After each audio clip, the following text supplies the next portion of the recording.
AJ, El Presidente, Eddie Kane University. Hill gon' heal, regardless. You, Buchanan, Bethel High School, by way of 3-Man Weave, LLC. Michelle, producer, based over here. You can catch this wave from the Marlins to the Mariners. Doing things you can't believe. It's the 3-Man Weave. Guess who's back? Guess who's back? Guess who's back? Oh, so you know we already talked about our pull-up policy, but you already know about that. Once again, I want to introduce y'all to another episode of the 3-Man Weave podcast. This is episode 93. Did I get that right this time? No, it's 94, bro. Shit, God. Hey, man, all right. I'm behind, working from home, throwing me off. Episode 94. I'm about to start writing this down because I've been looking at it all week, so I wouldn't mess it up. This is my big moment. I'm introducing the podcast, and I dropped the ball again. I should have ran it in from the 8-yard line, and I threw an incomplete pass. Once again, like I said, I am AJ Discount Double Check Rodgers, fucking up when the game is on the crunch. Who else I got with me? You know you got your boy Cannon with you as always. I'm just trying to hold it down. Your favorite guy, you know what it is. You know I'm the knockout champ in the hood. You know, Haymaker Hill. He'll go Hill regardless, baby. Let's get it. Y'all know this episode 94. Catch us on all major podcast platforms, 3-Man Weave, Instagram, Twitter, 3-Man Weave @. You can email us at podcast.man.weave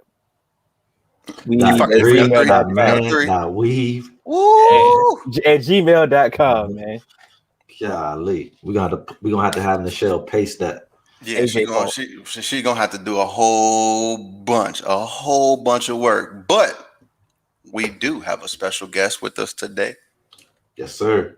Mm-hmm. Talk about it. Got those explosive hands. Mm-hmm. Really explosive too. Mm-hmm. 20 fights. 14 knockouts. Undefeated. And I've seen him drop some dudes.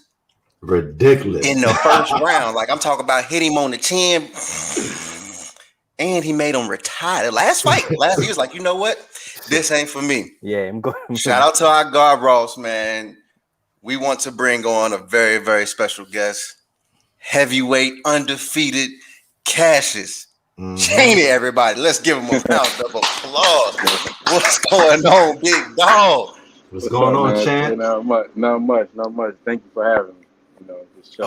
Man. We really appreciate it. We know we got you on a tight schedule here, getting ready to, get on this flight out here, getting ready to knock some heads off. That's what you do for a living.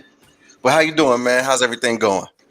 Everything good. We had a good training day today. It's been a good week. So looking forward to absolutely. So you in camp? When's the next fight? People want to know. Man, I've heard March. So that's just the mentality right now. So we put in a lot of work. So we're taking like a few days, just not to get burnt out or anything like that, and then we're coming right back to finish, February 1st, 2nd or 1st. So. Absolutely. Have they named an opponent yet, or you just staying ready? So when they put that name on the card, you ready to knock them down?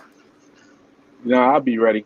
I'll be ready for whatever the challenge is. It's a little bit different now because everything is business more so now. Once you get those 20 fights and stuff like that, it's more about it making sense and all this stuff. So it's a little bit difficult now than it was maybe 4 fights ago, where you could just be like, it's easier. And COVID didn't make it any better. Yeah, and that's what I wanted to talk about. I'm glad you touched on that. Now you already undefeated. Like, how important is it for you to protect that O? For me, I don't really, it's a sport. For me, I want to be remembered one of those guys that, man, when he got in there, he put it all out there. You know what I'm saying? Those are the ones that you remember. I mean, you're going to remember Floyd, but you can't really pinpoint too many. Like, the average boxing fan can't pinpoint too many of Floyd's, like, dominant performances. Like the Diego Corrales and I mean, Diego Corrales, he killed Arturo Gotti. You know, Yeah. like there's not too many people that's gonna be able to say like, man, Floyd is because he was so good and he protected the O. But now I think boxing is coming back to where like more people is interested in just fighting. But you got to pay the fighters for you to get those type of fights. You should pay the fighters, and then everybody will just fight. You know, so it's gonna be interesting to see. All right. Well, I had a that's question. music in my ears. Go ahead, Ken. Yeah, man. We see. He'll love when the best fight the best. But my question is, you debut as a professional in 2015, which is only 5 years ago, and in 5 years, you've amassed 20 fights. Now, you started a little bit later than most professionals, so I wanna know what led you to becoming a pro boxer. Man, I played basketball in college, and it's crazy because like I would see fights come on TV, and I would just start watching them. And I used to joke around. Maybe like my senior year, I started joking like, man, I think I'd be a good boxer for real. Like, you know, I was getting into a few scuffles on campus, and I was like, man, I can fight, man. So, you know, and another thing is like, you know, growing up in Baltimore, I had a lot of fights, you know, and I used to always fight older guys. So, and you know, I never was like knocked out or nothing. I always fought, you know, and there'd be times where my mom would bring me to the next neighborhood. There'd be a crowd, like blocks, kids just watching. So I always said, man, I know I can fight. You know, I know if I got the time to do it, I'm gonna do it. And I was getting ready to go for basketball, but I started going into the boxing gym, and I was like, man, it's a wrap. Yeah. You know, it's a wrap. You know, and that's all she wrote.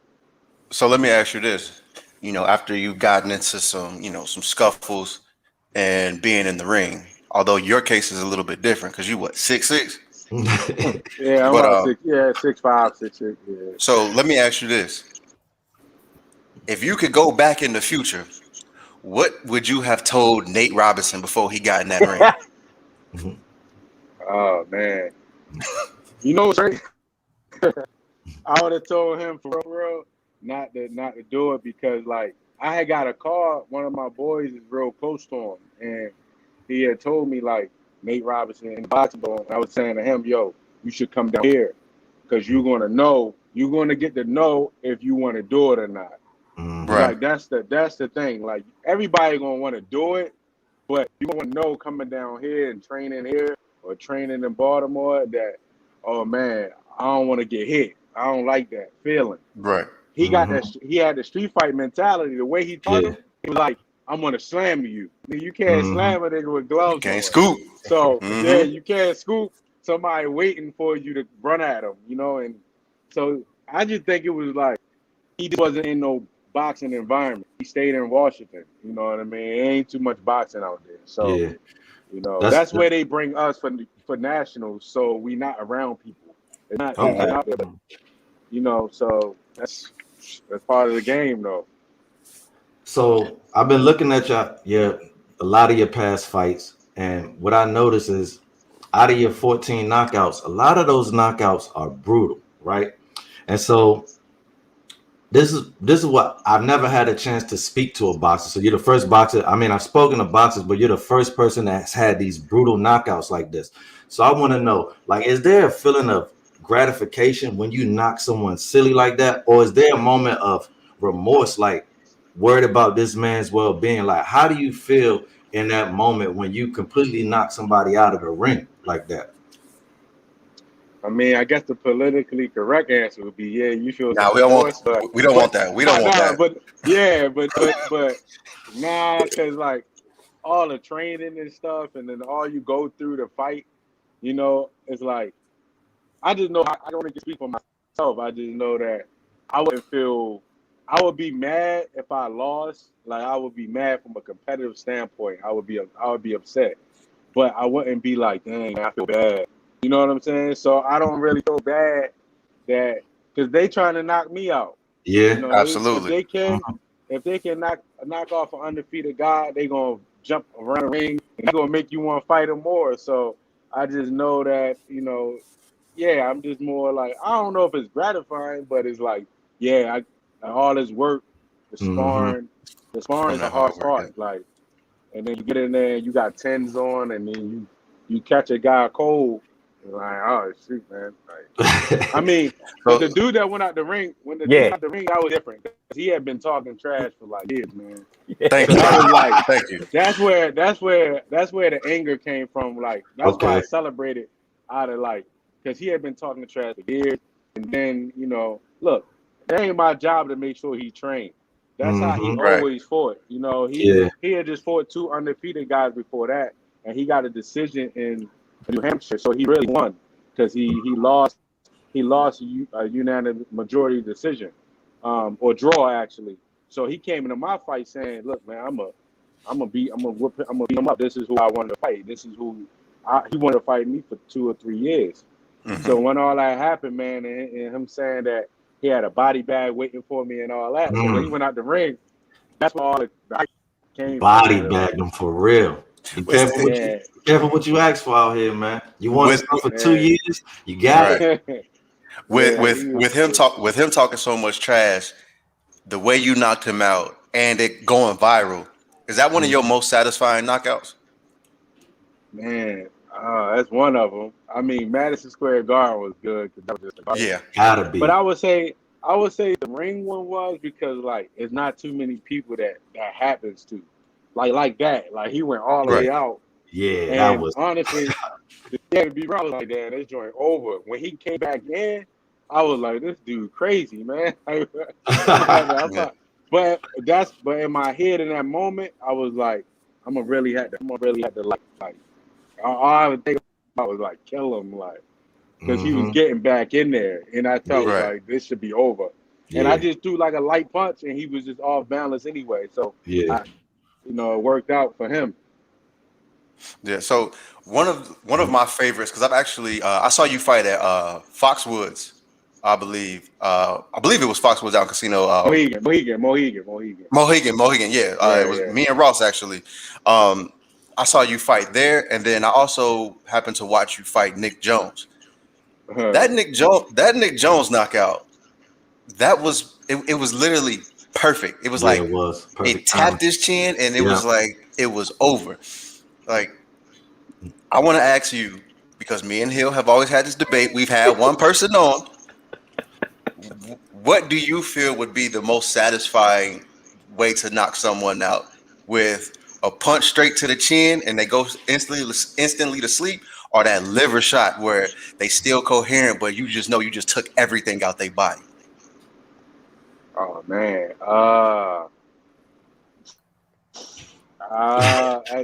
that's tough, man, because they both hard punches to get through. Like to hit somebody right on the chin is hard to do, but I would say the on the chin because that's hard to get up from.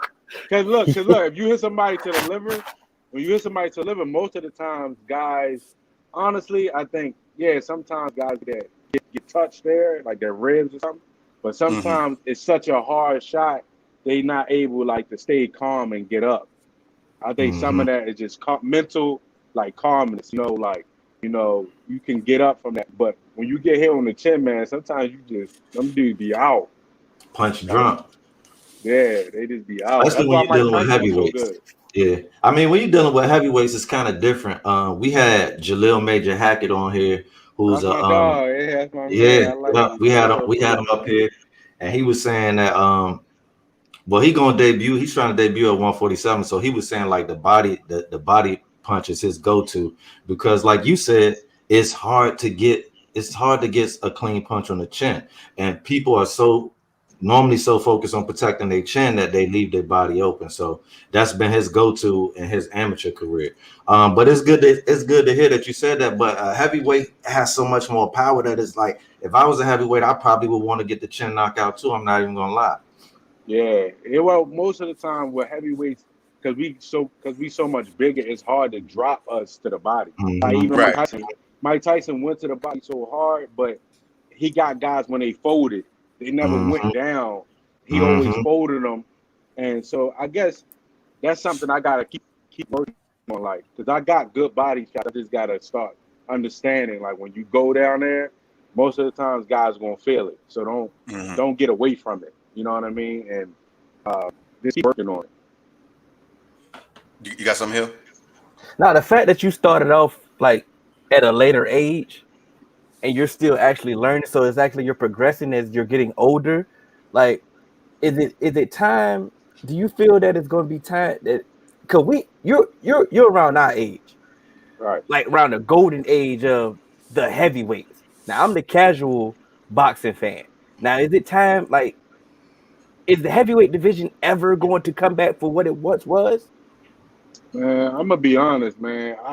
That's part of what I was saying about now being at 20 fights. The business of it is like boxing could get back to that right now. This is the perfect time for guys like me, guys like let me just name a few Americans like Stephen Shaw, Damani Raab, Michael Coffey, the little Big Baby Miller, and Jermaine. It's like the perfect time for us to start saying like, yo, build our profiles coming up. But like when you with this promoter and then you with this promoter and then you with this one, it's like everybody is just separated. You know what I'm saying? Yeah, Nobody really like the vision for boxing in America is bad.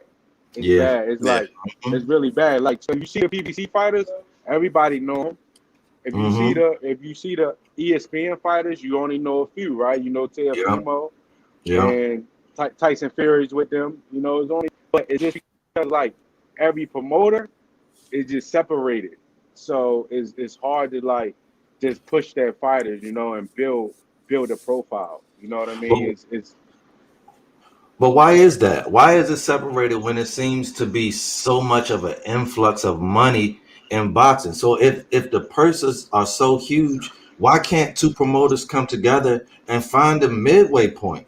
They do only when you're right, but they do only when it's a massive thing, Like I don't know, man. I always be thinking that, man. Like what you just said, it happens for Floyd and Pacquiao, Mike Tyson, Lennox Lewis, Tyson Fury, and Deontay Wilder. Then it might happen, but when you got good prospects coming up coming up like myself and others, you should build that profiles like sort of like what PBC did with the Danny Garcia at the time, Tank. They build their profiles up, and then they said, "Go ahead, everybody fight each other." Yeah. But you're not even thinking about Danny Garcia loss because you like all the work he put in back then. He put in work. He was getting wins and he was fighting everybody. Sean Porter. Yeah, it was. I used to be a fan of everybody. So that's boxing though. Over here it's different, man. UK, you can get 5-6 losses and still have 50,000 people coming to see you fight. Because they don't care. They just love the fact you fight. You're a pro. Do you think that's why UFC has gotten so big now? Because there's one like really governing body. I know there's Bellator and stuff like that, but as far as the top fighters, people want to see UFC fighters, and there's no other promotion company that really has to pit them against another fighter. So if the people are saying, I want to see Conor McGregor versus Dustin Poirier, regardless of how many losses either one of them have, they normally get the fight. That they get those fights. Do you think that's why UFC has taken over? As far as I would say mainstream. I think boxing still has the bigger purses per se for their bigger fights, but just as far as views, I think the popularity of UFC has overtaken it because they get the fights that they want when they want them. Do you think? Right. Do you agree with that? I agree with that in a sense, right? So a loss. So Conor McGregor, when he started blowing up, he already had a loss, but it's not pushed to the forefront like he lost. They don't care. You know what I'm saying? It's like for man, it's crazy for us, for like the black fighters, especially just being real. It's you got to be flashy, you got to be this, you got to be that, and then you got to not lose, and then it's like all this stuff compact together, because it's not that many guys that's just clean cut and just out the way. You know what I mean? Like, and that's controversy sells. Yeah. And so that leads me to a good point, a good question that I have for you. With that, seeing kind of Floyd AB, Tank. Do you think that it's possible for a black fighter to be a star and not be looked at as the bad guy? In America, Pretty much, yeah, yeah. no. I think it is. I think it is. You just gotta be that way from the jump. You gotta be like Wilder. The American public didn't gravitate to him from the jump like they may have should have. Right. Mainly because he was a different type of outspoken. Right. Like he was different from Floyd, AB, and Gervonta. Those are smaller guys. So Right. in a weird kind of way, America accepts smaller figures. Like when you big and you like when you're a big person and you come across like you brash, people You're are a more threat. like, you're a little bit more like, I don't know, man. I don't know if I'm gonna do business with this dude. So I think if you come in there from the jump a certain way, like it's real though. Like when you smaller and you talk trash, people think it's like, it's cool. You know what I'm saying? Like, all right, yeah, we want to see. Like AB still want to sell out until he get knocked out, and he probably will never get knocked out because he's good enough to. He good. Like, yeah, he is good.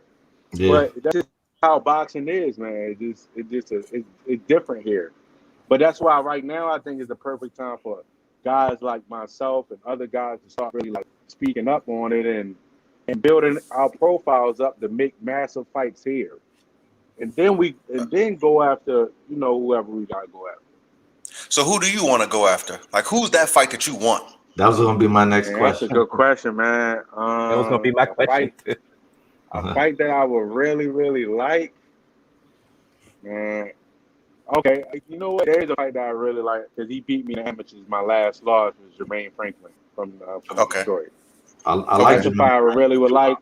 But again, like we both 20-0, and it just gotta be right. I understand his team understand that it gotta be right, and I'm saying it gotta be right. So I think that's a fight that I would really like. And there's some other ones out there. Just saying Huey Fury, but he's in the UK. There's some guys out there that help me build my profile that are good step-up fights. I just want like a good step-up fight where somebody that's durable, that's been in there, that gives me that experience. Joey DeWaco, you know what I mean? It's good fights out there that make sense for me, So we'll see. They're good, guys that are good. Right. We'll see. Yeah, definitely. And so with with COVID, I know usually you fight around 3 to 4 times a year. And I know COVID has kind of threw a wrench in some things. Do you think COVID has also messed up, the progression in your career, allowing you to kind of get those step up fights and really get to the top tier of your division? Well, yeah, in a way, because like everybody had fights probably planned, so like right. Wilder Fury 3 probably would have happened if it wasn't for COVID already. And then whoever won that was already talking about fighting Joshua, but now they're going to be legal battles. So it's so much like it's like a clog jam at the top tier right now. And then for us, for like myself and then guys that are undefeated, that's what I'm saying. Like it's the perfect time for us if we're in the right situation. Like if we are being pushed to the forefront to build the profile, because I got a lot of support. I got a lot of like real support. So, and I'm sure other guys do too. That's why you just got to really build it up now because nobody's doing nothing but watching TV at home. The first time. Absolutely. One of our guys, Eric, he has a question for you. He wants to know what motivates you to fight. What gets you in that mentality to go in the ring and, like you said, not have any remorse and really try and take somebody's head off? Oh, man. Just the training, man. Just having to run in the morning, having to go to the track and keep up with little guys and just that burn, man. Running in the heat, or I used to run in the cold. I used to run in blizzards and stuff, man. And Ross will tell you when I was an amateur, I was driving. Ross will tell you I was driving, an hour and 15 minutes one way to the gym every day for 2 years, So it's like So it's like all that stuff, man. Just like it just built up, So it's just part of it. So let me put you on the spot a little bit. I want your pound for pound list. Top 5 pound for pound.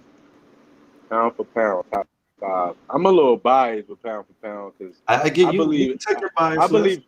All right, because I believe heavyweight should be in a pound for pound because Absolutely. being a one-shot kill division. One shot. Right. Absolutely. So I'm saying pound for pound all time or right now? Right now. Right now. All right, right now I'm just gonna go off based off mega fight. So I'm gonna say,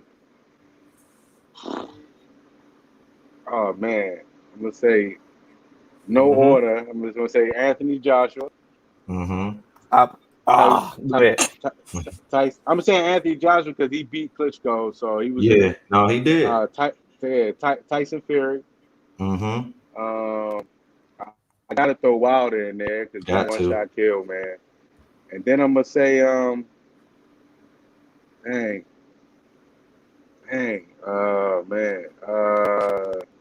else been in hard fights so far? All right, I'll say Teofimo. Okay, he'll like that. And I say Teofimo, and I'm gonna go ahead and say Tank. Okay. Oh, my bad. No, my bad. Y'all tricked me. Terrence Crawford. Thank you. Hold on, Cassius. But it's tricky because I'm biased because I put 3 heavyweights.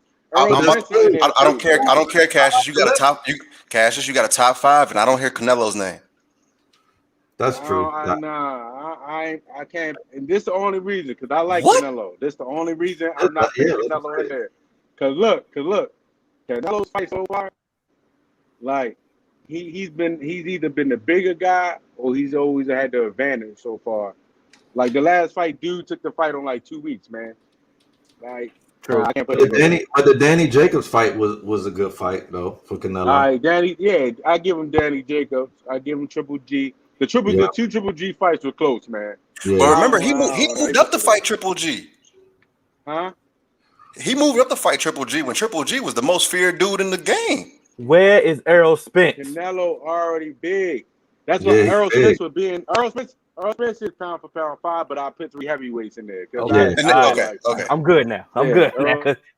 Okay, because I've been saying I want to see an Errol Spence and Canelo fight because Errol Spence always been a big welterweight. Can you hear me? Yeah, we can hear you. You good? I can't hear you. Oh shit. Because Cassius, matter of fact. Can you hear us now? Because I definitely want to ask you a tough question. Because I don't think I can't hear you. Oh, damn. Well, I mean, I had to catch a flight anyway. We could do this again. You could try to bring him. You could try to log him off and bring him back on and see if we could catch him again. All right. Hopefully we can catch him, but I'm gonna go ahead and say this, AJ, while we doing it. There was no Lomax on that list, man. Nah, nowhere. That's fine. Can you hear us? Nah, he good. Hey, Eric, you gonna quit talking about us in these technical difficulties? That's not us, man. That's not us. It don't be us. He's at a gym. Yeah, you know they don't have the best internet at the gym. Come on, there you go. He trying to come back in. Can you hear us? Yeah, I'm good. All right, perfect. Bad. Well, I want to ask you a question, and I want to ask you about a fighter, because I think this would be a really good fight for you because it's 2 knockout artists, 2 extremely, large human beings, and I think that you guys both would be able to, put on a good show. I want to see you and F.A. Ajagba. That's 2 giant heavy hitters. Whew. I think that's really one that would vault you to that next level because people want to see that. That's something that brings the heavyweight division back. It's not, as much, as much as he did, the Ruiz and Areolas and stuff like that. We don't want to see heavyweights that look like, plumbers. We want to see heavyweights that look like something that, has been sculpted, like the Greek gods and stuff like that. You get what I'm saying? And so that's why we want, I think that's what really needs to bring that heavyweight back, the heavyweight division back, because you see it with Anthony Joshua, Deontay Wilder, and Fury now. And Fury now. But what he was saying with black fighters, a black American champion, like black people love the heavyweight division. That's what we wanted. We wanted to see Tyson. We wanted to see Holyfield. Because we remember Ali, we remember Joe Louis, we remember, Liston. And so I think that's what could really bring American boxing back to, the actual peak. I know the 147 is the glamour division, and Floyd, he brings all the money, and then you got Bud, you got Errol. But we want to see giant human beings that don't, they're not 5'9", 147 pounds that look like us. We want to see something that we're in awe of. And I think, hey man, you need to sign the 3-Man Weave Promotions. We're gonna make that happen for you.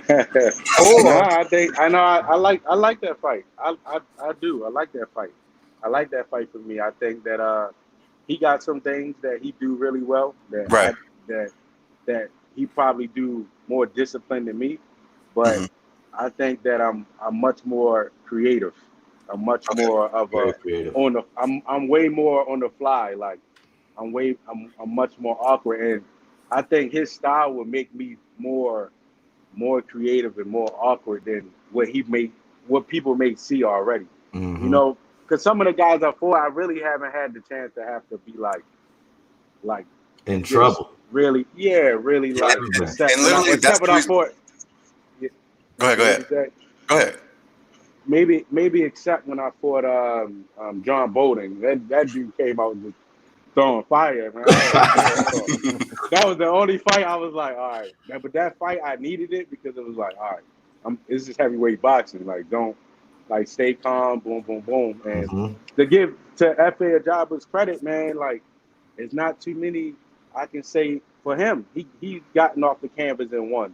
So yeah, I remember that. I give him credit for that because there's not too many guys that are able to do that. So I think for that alone would make for a good fight between me and him. It would just have to make sense for both sides, I guess. Oh, 100%. So would you say to date that Bowden has been your toughest fight? In that moment, yeah, it was the toughest fight. Yeah, because that was 2 undefeated fighters. Yeah, I mean, no, he had a few losses, but he only had been stopped by Brian Jennings. Okay. But in that moment, it was because I had just I was preparing for him, I was preparing for a Joshua Fury. I was just doing so much. And I remember the night before the fight, man, literally I was like, man, I'm probably gonna get knocked down tomorrow, man. This is how I felt. Yeah, I was just I just felt just beat up, And so the littlest punch that he threw, it knocked me down because it wasn't even no hard punch. He just threw it good, and so I say, he gonna have to finish me to win. You know what I'm saying? And he was on the verge of quitting. If it wasn't for his coach, I think Zab Drew, the dad, was his coach. Yeah. If it's not for his father pushing him yo, go out there and finish the round, he was about to quit. Because if I was feeling pain, I know he was feeling pain. Putting beats on him. Yeah, I know he was feeling it. So what's your average training day look like? For me, right now, it's get up at 8. Not including heat. So 7:30, I try to eat. And then I'll go at 8. We do conditioning. So that could be mobility stuff or a lot of quick reaction, or heavy or lifting. And then from there we come back to the gym, and I'll be ready for training at 11, boxing training here. And then at night we're supposed to just do some type of cardio. So that could be running, riding a bike, walking, or shadow boxing. So that'd be 3. And then in between, the hardest part is not really the training so much as eating. Yeah. You know, that's where you're gonna, you know, put on your muscle and burn the calories. So eating, trying to keep up with the food and the water intake is the hardest. Right. So I do want to ask you this because I'm from Cincinnati. So I grew like I'm from I've been around Adrian Bronner, and watched him come up and some other Cincinnati fighters. Do you stay in fighting condition even when you're not in camp? You know what? I pretty much do because I mean, it's not hard for me because I don't drink or smoke. Yeah. So Oh, where it's you a from? little bit easier for me. Yeah, it's easier for me. It's more so really watching what I eat because if I start eating like certain stuff, it do take me out of it a little bit. Like if I eat pizza or something, man, it's Because you're gonna killing want me. you So go and then you're gonna want wings and then Mm-hmm. you're gonna want a burger. exactly, exactly. Then you're gonna be like, hold on, or you be like eat the pizza, you like, oh, I just burned that off. Hold on, I can get a burger tomorrow. Man, it Facts. happens to me all the time, man. It happens to me all the Yeah, time. that's my So issue. now, yeah, man. Hey, I feel you, dog. So now I So just try to give myself like one day. right. One cheat day. Did you not drink? Did you not drink and watch your eating before you became a boxer, or was that really what made you want to become dedicated because of the hard work that you put in? Once you started training, you didn't want to kind of ruin that, even when you weren't fighting.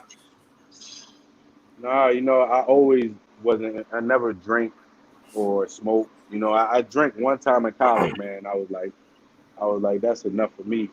As far as like the eating thing, man. Like, I've always been into that, but Mm-hmm. you know, more so now I understand it. Like in college, you don't understand it. You know what I mean? You got the meal card, so you only can get certain stuff. You know, it's like too many rules, so you only can eat what you gonna get. You know. Now I understand it a little bit more, like what worked for me, what don't. You know, all that type of stuff. So it's more of a science now. Okay. No, absolutely. Now, I just want to ask you about a up and coming fighter. Been asking a lot of people about him. What do you think about Devin Haney as a fighter? Uh, Talented man, he good. He's real good. This the only thing I tell people about Devin Haney. Devin Haney, for him to be so young, and he been around boxing for so long, he already boxed. He already boxed like an older Floyd sort of. Mm-hmm. So to many people, it's not exciting. You know what Mm-hmm. I'm saying? It's not as exciting because he mature and he boxed to not get hit. Yep. You Mm-hmm. know, so it's going to take somebody that like Teofimo or Mm-hmm. like Gervonta or maybe Ryan Garcia to bring some excitement to his Mm-hmm. type of fight. You know what I Yeah. mean? Yeah. But if he fights Javier Fortuna, that's going to be a good fight. That would be a Yeah. Fortuna great fight. Fortuna put the pressure is on. really and he awkward. Yep. That's going to Mm-hmm. be a good fight. It's going to be interesting. But I think he good, man. You know, it's going to be interesting to see again when all this stuff open up in that division and the heavyweight division. It's going to be interesting. Yeah. I'm hoping the heavyweight division come back, man. I'm definitely hoping. We hoping to see you in one of those big name fights, man. You can get the FA Yeah. fight and then it catapult to, into the big boy status, and we're gonna support you all the way, man. We got a Thank you, supporter. man. I We got a appreciate it. supporter. Supporter Eric said, "What's more satisfying victory, a knockout or a unanimous decision?" Uh, that's tough, man. It depends how early the knockout is. I mean, sometimes it is like a relief if you get one like in the first round. You like, Mm-hmm. oh man, I can. All right, cool. But a unanimous decision, if you go to all rounds, you say you got those rounds under your belt. So Mm-hmm. it depends, you know. Like for me, I would like to get 8 rounds under my belt or 10 rounds, you know, to be able to say I've done it. But if it don't happen, and I'm the reason that it don't happen, I win. I don't care, you know. Right. So Because that's one thing I wanted to ask you about. Like, as far as continuing to move up in talent and pushing your levels as a boxer. Do you want to start getting to those later rounds and trying to see where your conditioning is at and stuff like that before you really start to kind of keep going, or you think that when that time comes, whatever happens?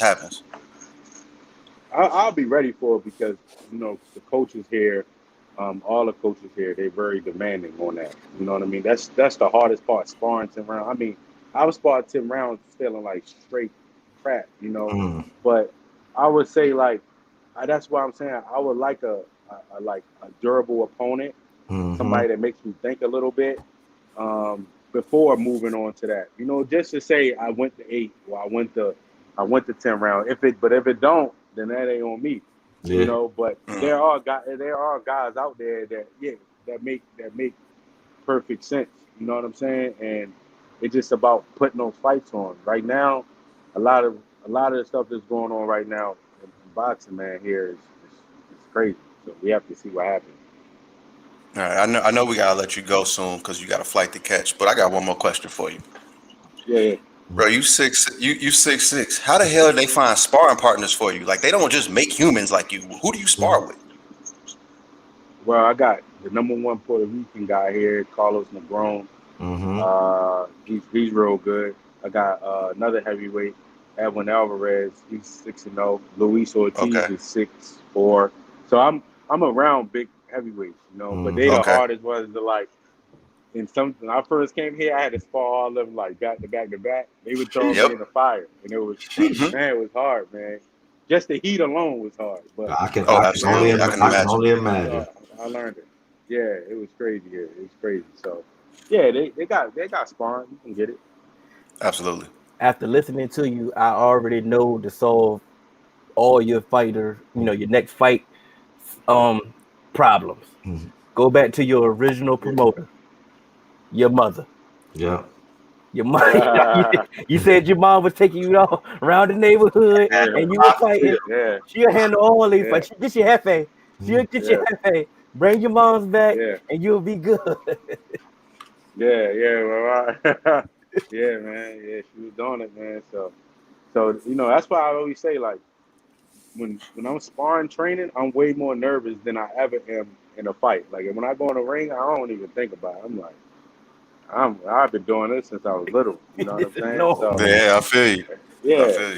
It's no issue. But when you sparring and then you don't know when it's going to end. It's up to the coach.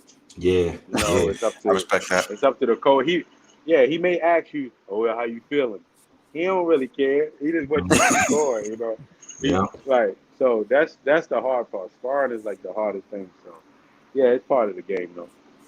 I understand, man, but we understand you got to catch a flight, so we're going to go ahead and let you go. Make sure you don't miss that flight. We don't want you to blame that on us. And once again, man, we thank you for joining us at the Three Man Weave podcast. You're welcome back anytime.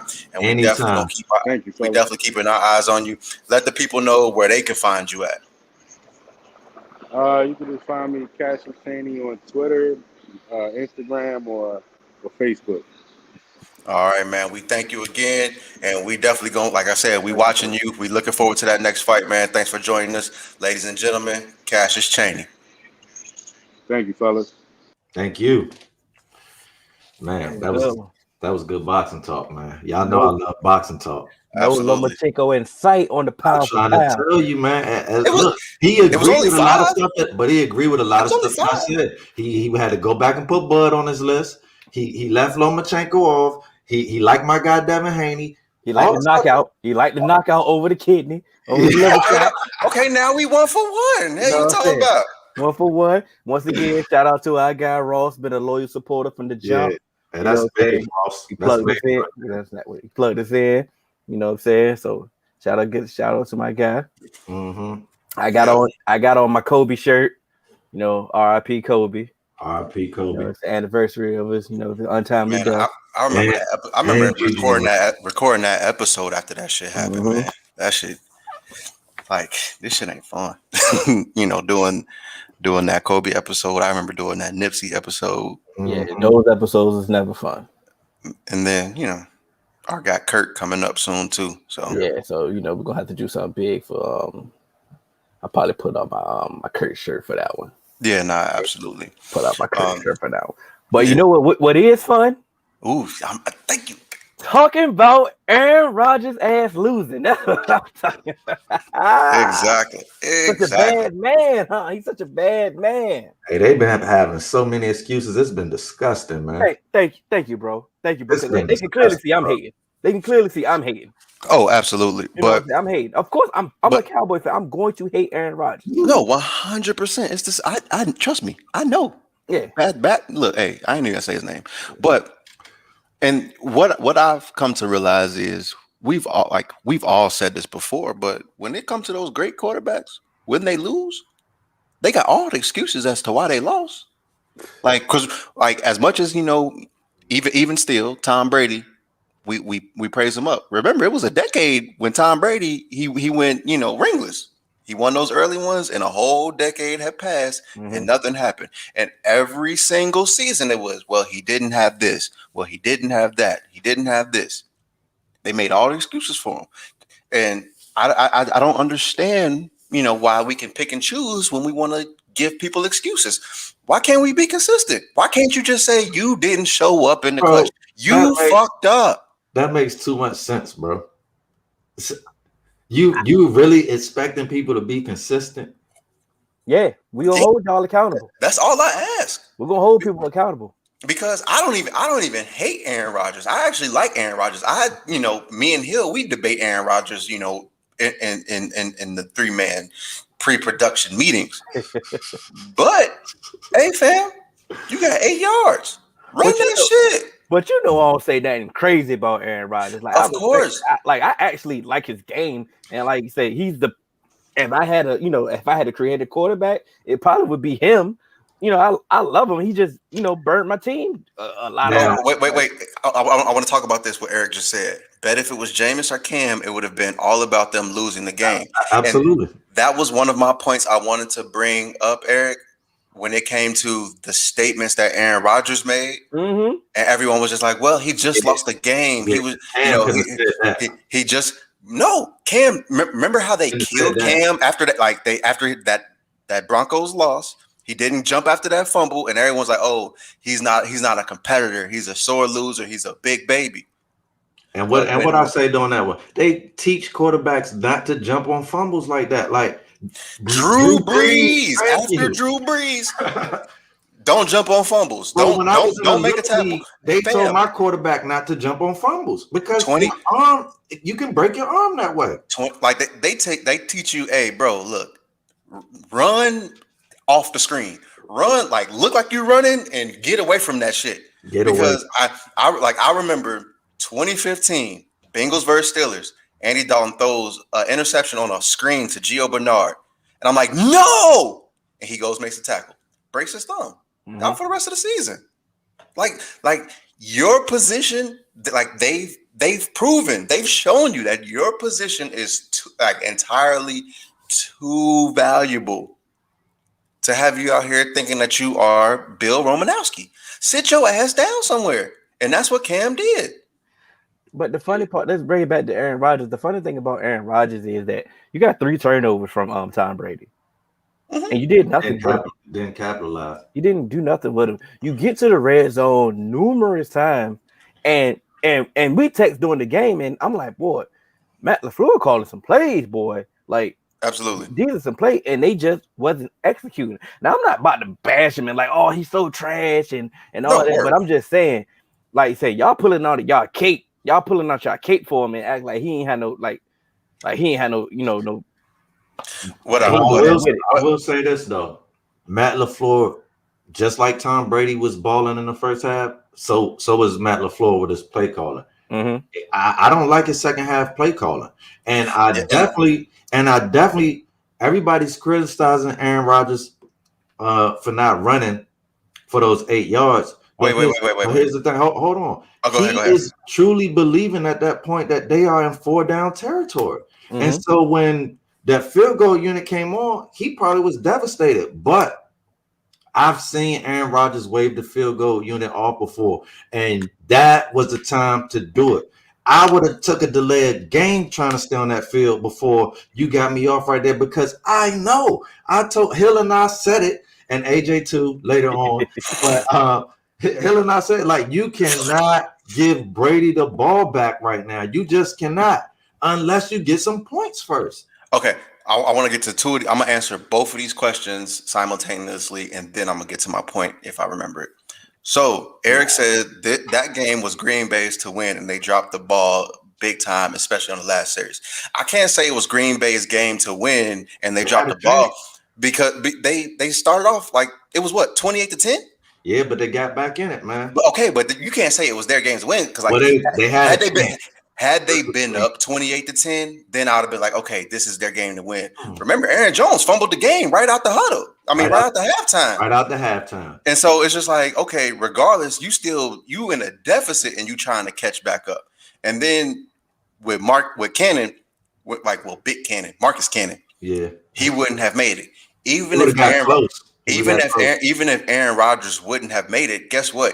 It's not an 8-yard 4th and goal. It's a 3-yard 4th and goal. Yeah. And trust me, I've seen teams, remember that Devontae Adams versus Jalen Ramsey route? Mm-hmm. That shit is unstoppable. That little quick motion. And then even if they think that, okay, we've seen that on tape, guess what? You have that inside man. He's gonna be open. Well, you can run those whip routes. So they ran that play early and they added a wrinkle. I ain't mean to cut you off. He broke it on the post, and then Aaron missed the throw. He went the slant, went post, missed the throw. He brought they brought the motion back. Oh yeah, they brought the motion back. Then he went back, and then he sprint right. They added a wrinkle towards it because they figured it was gonna be game plan, and Carlton Davis was on that thing. Like he was.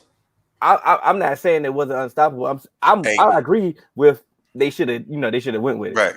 Hey, Kevin King was looking like Carlton Davis on Tyreek Hill. Boy, he had a day. What'd you say? You answered the 2 questions. You were supposed to come back to your point. He forgot it.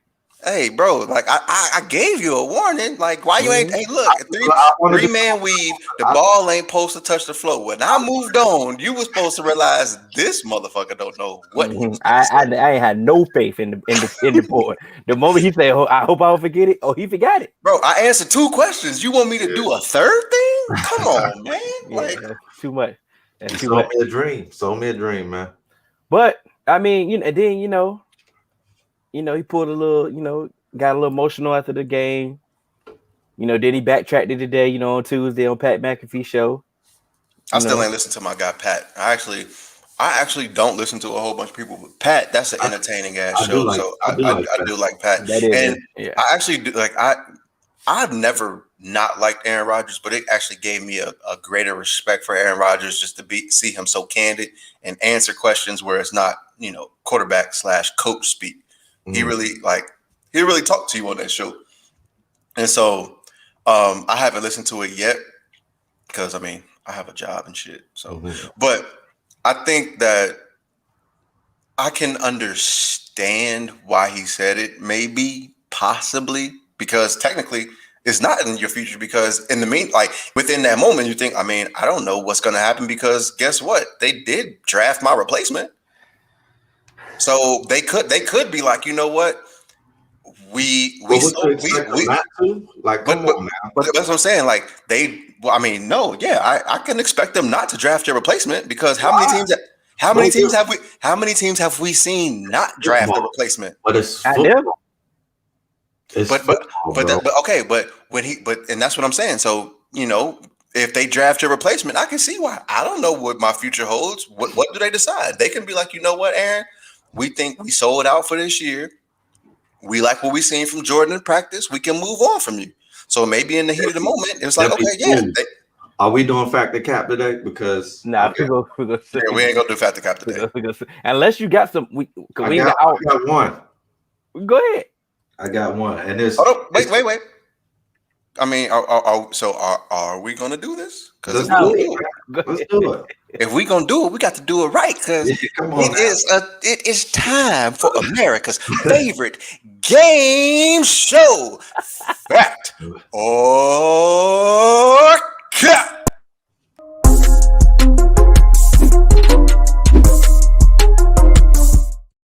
All right, see, that was very quick. It seems a lot longer than that. Eric go hold us down. Go ahead, Kenny. So this is my guy, the one Perry from the Facebook group. He wanted me to get this one on. That's my guy. And it's a quote from Mike Wilbon, so it got validity. You feel me? Now, my reaction is Aaron Rodgers is done in Green Bay. I go as high as 70% chance that we seen Aaron Rodgers last snap in Green Bay. Mike Wilbon, fact or cap? So I'm gonna say cap because he went 70%. That is, to me, that's a lot. And to me, I don't know what they have plans for, but if this was New England, I'd say fact. Mm-hmm. But to me, 70% chance that Aaron Rodgers has played his last snap after most likely being the MVP, that's cap. That's cap.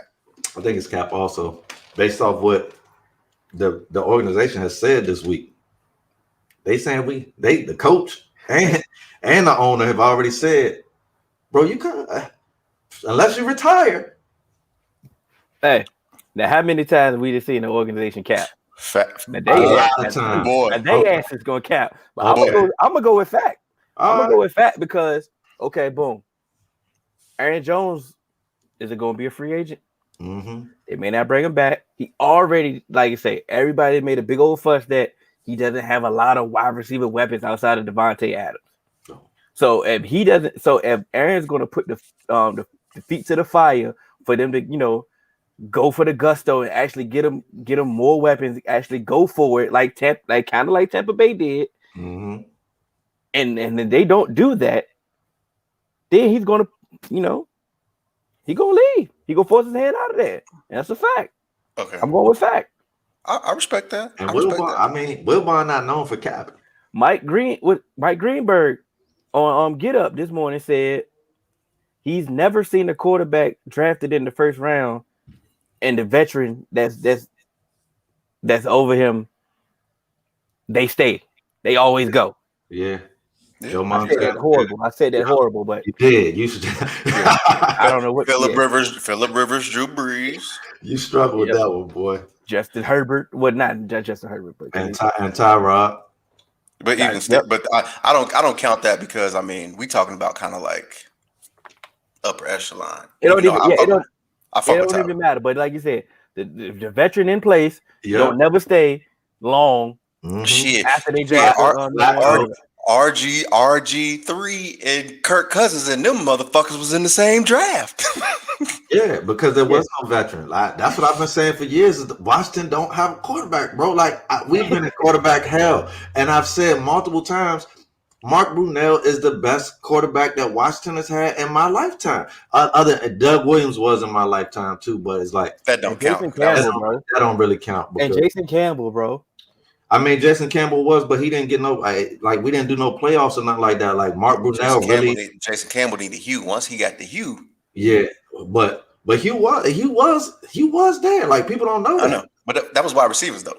Yeah, and they didn't respect him back then. The Pro Bowl has become pointless, especially after what they're doing this year. Pro Bowl been pointless for the past 6, 7, 10 years, man. I can't even hold you. You know when the Pro Bowl used to be lit? After Sean Taylor hit that punter, Pro Bowl was dead. Yeah. I ain't going out there. But before that, man, they used to do the fastest man competition. They used to have events that was kind of like NBA All-Star Weekend. Yeah, what happened to that? The quarterbacks used to have to drop the ball into the moving targets and all of that. Yeah. And it was exciting, bro. And then they canceled all of that and just did a game where people are going halfway. And it's like, it's like a glorified 7-on-7. Okay, so I know we talk about the Pro Bowl being dead, but you know what really killed the Pro Bowl? When they moved that shit to Orlando. Yeah, it should have stayed in Hawaii. Bro, I'm a millionaire. I'm a millionaire. I'll take a free trip to Hawaii. Listen. I'm not taking no, bro. I play in Tampa 2 times a year. Like, why the fuck am I gonna go to Orlando? Like, I can go to Orlando. Like, I'm a grown ass man. I'm not gonna go. They need to put the Pro Bowl in Tulum. I guarantee you, they put the Pro Bowl in Tulum. That shit is lit. Fact to cap, Tampa playing at home gives them a huge advantage. Facts. Even though it's not going to be painted. I'm saying cap. It's not definitely cap. I'm saying fact because you get to be in your real locker room. You get to run out of your tunnel. You get to be on your sideline. It's something about that. And the only thing that's going to be different is the logo. Like you're going to have one end zone that's still yours. The middle of the field logo is different, but that is your home field. You know how it feels. You know how to run on it. You know the spots. It's got to have some advantage. It's their building, bro. Then just because it's the Super Bowl, no, I'm not saying it's going to help them win, but I think it provides some type of mental advantage. I think it would have. You want me to go? I'm gonna go. I think it would have been effective if actual fans would have been there. Isn't there going to be some fans though? But it ain't gonna be all Tampa fans. It's enough. Aaron Rodgers said just those little bit of fans made a difference, man. After having no fans, Aaron Rodgers, none of that shit. Aaron Rodgers just said a little bit of fans made a difference, but he's not playing in the Super Bowl. The Saints have one of the best home field advantages. Guess what? They just had a little bit of fans. They not playing in the Super Bowl. Seattle Seahawks, they got a whole name for their fans. I can see that. Guess what? It's just a little bit of them. They not playing in the Super Bowl. But that's a good point. Put Ross up there. That's a good point. They get to sleep at home, bro. If that ain't an advantage, I don't know what the hell is. It would be if they wasn't there all week.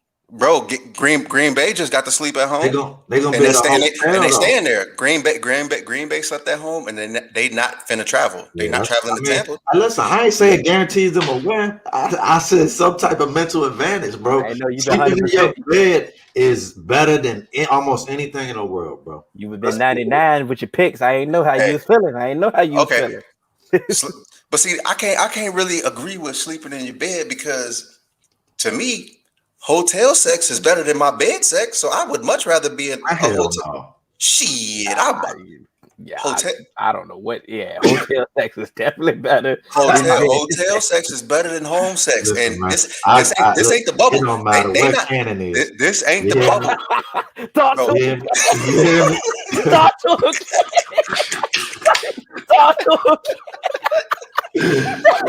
They about dead time for me because it don't matter, bro. I'm finna perform, bro.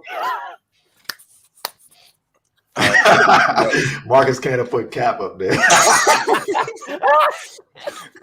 Hey, look, I have no more factor caps. I think we gotta end it on. Yeah, we gotta end it on that one. Oh man, y'all. Oh man, that was hilarious. Hey. Pineapples, man. You gotta have a cold word. While we still on Factor Cap, Jake What's Paul. What's your cold word? I'm not saying that on here. Y'all ain't never had nobody crazy enough to get a cold word? Factor Cap.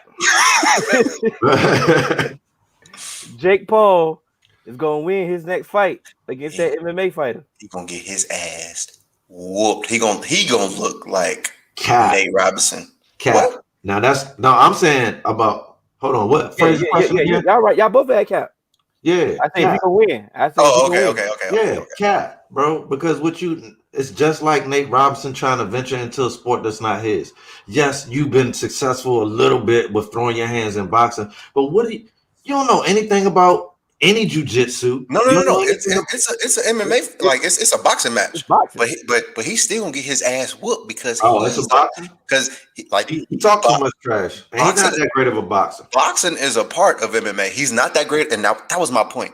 Yeah, he proved against Nate Robinson he's not a great boxer. He just is a better boxer. Nate is not a boxer at all. So Eric, I know you say Ben Askren can't box. But he has had to box against actual MMA fighters, correct? With 2-ounce gloves. Hey, bro, that sport should not be legal. It should not be legal, bro. Me and Eric going fat. I'm going fat. JP's here, man. Oh shit! Stop playing with my guy Jake Paul, bro. I mean, he can talk. He definitely talk that talk, but time will tell. I'm not sold on him, bro. And I'm taking a more experienced fighter, just period. Because you still new to fight boxing, bro. But I think the fact that we seen, I don't know, maybe when we seen the Floyd and Conor McGregor fight might have scorned me because Conor didn't look, he didn't look that good. Bad.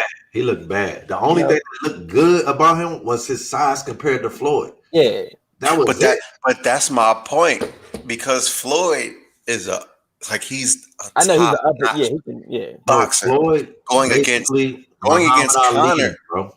going against And Connor, George Connor is he's an upper echelon UFC fighter, but he ain't no boxer. Like he's not an upper echelon boxer. If anything, he's a brawler. It's a difference from somebody who actually and boxes and brawls. falling in his UFC status. Let's be real. Oh yeah, that boy got. After he's bro, that means with him and Eric put it in the chat. I want to play a game, y'all. The game is guess that person. Who am I? Oh, you Conor McGregor, brother? Sleep, bro. I've never seen someone he really was sleep though. Get knocked out so comfortably. Yeah, like, he was really sleep.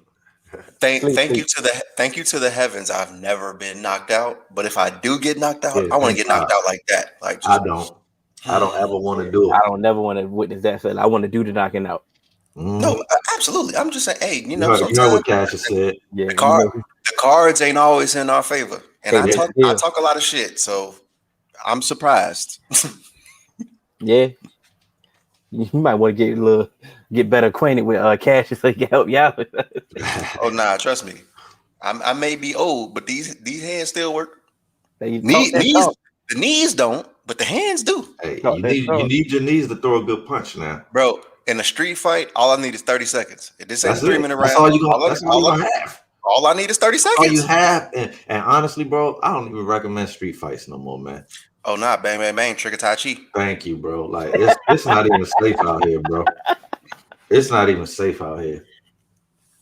You know, we don't do that Brazilian jiu-jitsu, but we do be, you know what I mean? All I need is this right here. You know what I'm saying? 300. Before we picked up dirt. You feel? Well, we had a couple things on the docket that we're gonna table because we got a long off season that we can get to it. You know, I want to give a special thanks to our guy Cassius. This is episode 94. Y'all know y'all can catch us on all major podcast platforms, 3Man Weave, Instagram, Twitter, 3Man Weave _. You can email us at podcast.3.man.weave@gmail.com. AJ purposely tried to mess me up on that one. You know, I messed up earlier. I know, but I'm sorry because I wanted to do this at the beginning, but I didn't want to make it heavy. Can all of you guys tomorrow go to my Instagram page at Mr_Williams21? A friend of mine, her son was actually murdered by Virginia State Police. What we're asking for is everyone call the Commonwealth's Attorney's Office in Goochland. The number will be on my page. The email address will be on my page. Can you please call and request that they release the dash cam footage? Xavier Hill was murdered January 9th by Virginia State Police. They said that he led him on a high-speed chase. When they directed him to get out the car, he produced a firearm and then they killed him. The dash cam footage, according to his mother, shows that he was compliant. His hands were in the air and they did kill him while his hands were in the air. So all I'm asking for you is, I'm not asking you to believe anything that I'm saying. I'm not asking you either to say this is right or wrong. All I'm asking you is to call the Commonwealth's Attorney Office and demand that the dash cam footage is released, and then we can move from there. So please, if you guys can do that, once again, just go to my page, Mr_Williams21 on Instagram, or you can go to my Facebook page if you don't have Instagram, AJETTER-Williams on Facebook. You can find all the information there, and we can move forward. Thank you. And rest in peace to Hank Aaron, man. A hero. Yes, rest in peace. Yes. Sorry to make it so heavy, guys. And once again, we are out.